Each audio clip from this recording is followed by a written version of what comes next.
Welcome back to Bunters Yard. Today we've got on our bench this Fruit Van D from Dapol. These are quite nice actually. I quite like the detail on these. I think they're quite good value for money, Dapol, I have to be honest. Now they do a weathered version of this, as they do with lots of their wagons, but I'm not a great fan of their weathering. They're okay, but yeah, I think we can probably hopefully do a better job. So first we need to do is get these ever so shiny wheels off. Even on the new weathered Dapol wagons, the wheels are left silver. Not quite sure the theory behind that. They used to paint them, I think. So while we've got the wheels off, we shall give them a quick blast with some colour. Now I think this is just this colour that's in the airbrush was smoke. It was in there from something else. It's irrelevant really, as long as it's kind of browny. It's just a good it's a binder for our powders that we're going to pop on next. I like to use powders rather than just paint these. Gives a nice sort of little texture and yeah, sort of variation in shades, as you can see. So we're going to be sort of randomly applying these, and these are a new set of pigments I've just got from MIG, which are probably a little bit coarser than the Vallejo ones I've been using, but I've seen these on someone else's YouTube video.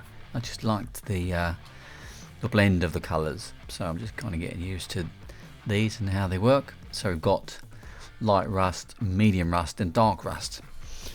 It's from a kit. Well, I'll put the link down below. So some of these panels, some of these planks we want to paint to make them look like they've changed and they've been replaced, and not very well as well. So we're going to use a couple of different colours here. So our first one is it's actually called medium grey. I think it might be the wrong label, but anyway, it's definitely not grey. It's kind of a faded wood colour. This comes again in a kit, and I think there's 6 in the kit of different shades of faded wood. But we're just using it because it's already pre-mixed. It's quite thin. Just going to brush it on some of the planks just to make them look like they've been replaced. Now I'm doing it as a weird angle. This is my excuse yet again. So it's not going to look particularly neat. Off camera I will sort of hold it a bit closer to my face and make it a little bit neater. Hopefully you'll see that in the later shots. But I'm going to do it as a weird angle, and I've got the camera over my shoulder just so I can kind of demonstrate a little bit what we're doing. So we're going to randomly paint some of the planks in to make them look as if they've been changed and the paint has fallen off and not been painted at all. And then some will paint in a new shade of blue. So this is kind of a the theory is that the blanks have been replaced and the paint's not been exactly the right colour because the printer's got it wrong when he went to the stores to get the colour, or it's just faded really in a different way to the original blanks. So we'll use maybe a couple of different shades of blue just to give a bit of variety around the wagon. We'll do all the 4 sides. I won't show you all the sides because it gets a bit samey, I guess, at the end.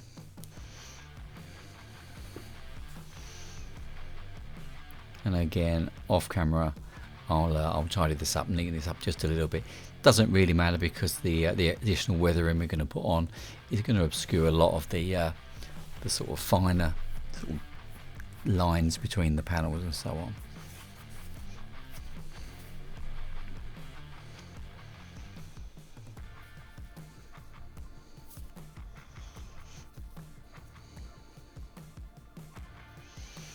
Right, so I've got this sort of favoured way of to fade paints. Now I stumbled across this by accident.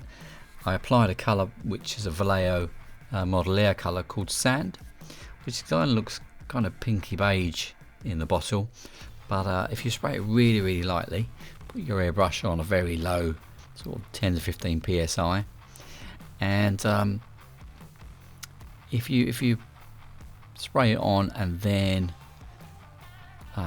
clean it back straight away with a brush or a cloth or whatever, it will leave this sort of faded effect, and depends on how hard you rub, if you know what I mean. It will give a different effect. So kind of a mottled, blotchy effect. So we want it quite random, because it will fade in a random fashion. So I just do a little bit at a time, because if it dries, it becomes a bit more tricky to get off, and if we rub too hard, then we'll take off the colours we've already applied to those replacement planks.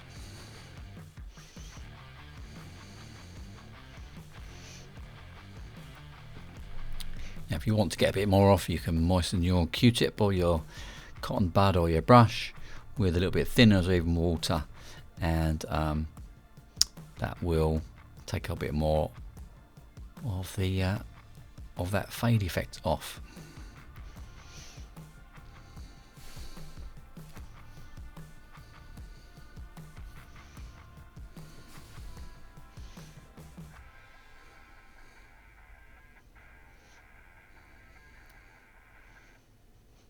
We'll just continue and do the off camera.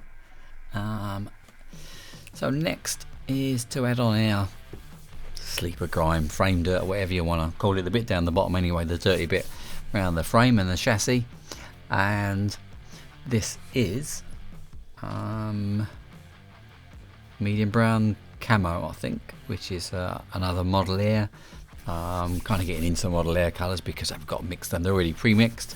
They come out quite thin, so that's really good for weathering, I think, because it doesn't cover the whole thing. Obviously lets the under colours show through. So we're doing the chassis and all the brake linkages and etc. that are down there, and just a little bit on the bottom of the body, just to kind of bring it in so it doesn't look like it's a line between the two. And we'll do that all the way around. Now on the roof we are using a colour called Smoke, which is a Vallejo colour, and this we need to thin this out with thinners, but we're mixing it really thin. You can see it's just really to add this very light covering on, and we are shooting it from directly above and just from side to side, and then with a brush dipped in thinners and sort of dry it off again, so it's really just damp, just brushing some streaks on just to give a bit of variety. And you can do different things, so we can use the brush wetter or drier, or you can see a cotton bud here, or a cloth, or your finger, whatever you choose, just to give a bit of this streaking effect. And then you don't need to just do it once. You can, like this, we can just add some more in, some more patches where you think it may have more build up. And then just down the center, this is black, which we're going to again spray very lightly. It's just to add like a streak down the middle from the smoke from the trains and the diesel fumes and so on.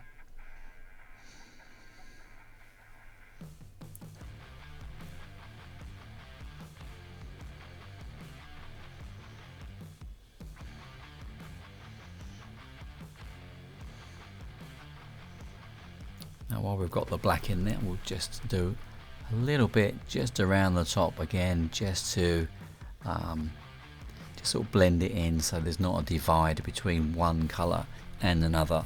Weathering and rain and dirt and grime doesn't differentiate between one part of the wagon and the other.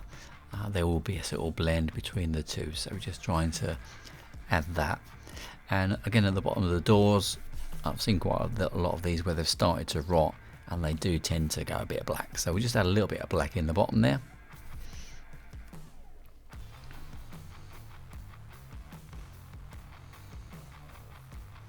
And and just a touch on the end. I'll just let you watch this bit.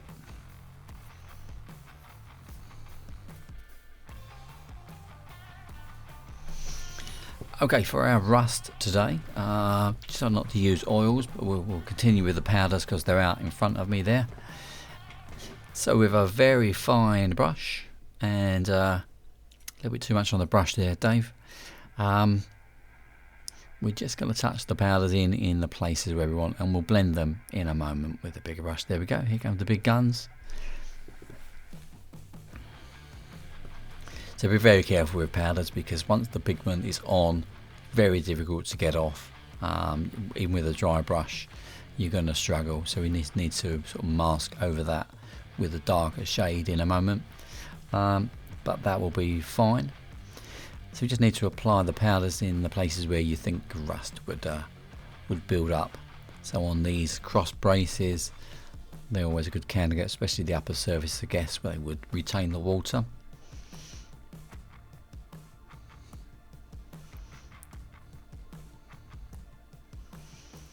And then just a little bit on the hinges. Now the brighter orangey rust would be the fresher colour, the fresher rust, and then the darker one would be the older rust. So you're probably going to need more of the darker one than the brighter one, I guess. So we just touch this in, and then again we'll blend it with a big brush in a moment.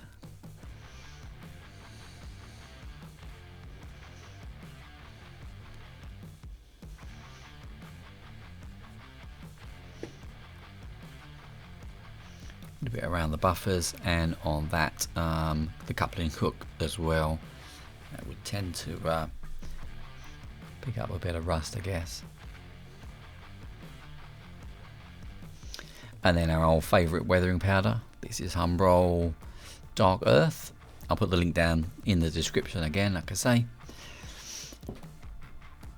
So a little bit of rust from the trio already in the well. And then we're going to cover it with a Humbrol just to blend it in a little bit further. Now, because these surfaces are already painted, they've got they're kind of keyed in, so the powders will adhere to those, although they need to be fixed in before we continue. So let's pop the wheels back on, and then we need to lacquer our wagon, so to protect all the work we've done. So we need to protect it from sort of handling at later stages. So one of the final stages now is to just add in our AK bearings grease. And we're just going to touch in small amounts of this. Once it dries, it will dry with a slight gloss, so it looks like a wet sort of oily grease mark. So just touch that on in small places, into the buffers, and again around the coupling hook.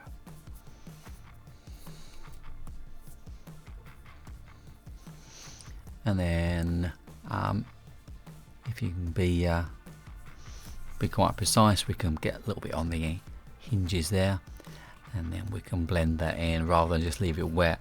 I think we'll just we'll drag it down with a brush or a Q-tip here. It just looks like it's an old greasy mark. And then just need to go around the rest of the wagon. So the rest of the axle boxes and the and some more hinges and so on. Leave that to dry, and then we're pretty much done. And here we are, the finished article. Not quite as shiny as it was when we started, but the effect I was after. Hopefully you like it. Hopefully you've enjoyed the video and you picked up a few ideas. If you have, comment in the comments if you get a second. Otherwise, we'll see you on the next video very soon. So that's it from us today. Bye for now.